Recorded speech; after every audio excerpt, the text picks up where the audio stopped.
Gikatakdang moabot sa 5,000 ka mga bisita ang moani sa Sugbo alang sa APEC 2015. Si Jad Conde sa detalye.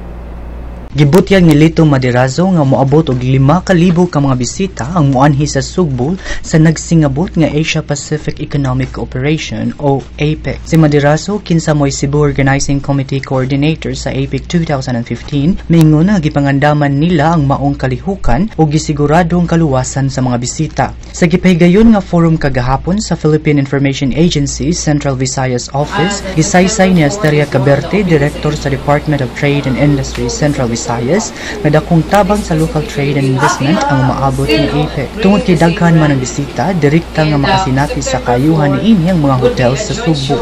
Daghan usab ang trabaho nga maablihan. Agig pagpangandam, adunay gipahigayon o ipahigayon nga exhibit sa mga regalo, housewares, fashion accessories, furnitures ug uban pag exquisitely Filipino karong maabot sa Setyembre 4 nga ipahigayon sa SM City sa North Wing Atrium. Sa laing bahin gisgutan usab sa forum ang problema sa trapiko. Si CITOM Executive Director Attorney Rafael Christopher Yap mihimakak nga dili hapsay ang pagdumala sa trapiko sa syudad sa Sugbo, Mandawi. Unot niining nagsingabot nga mga kalihukan sa APEC. Gibutyag ni Yap na ang truck ban usa ka acceptable solution to all parties concerned. Giangko ninuon niya nga adunay mga naapektuhan sa pag-usab sa ruta apan nasulbad na kini. Alang sa Sunstar Pilipinas, kini si Jad Conde.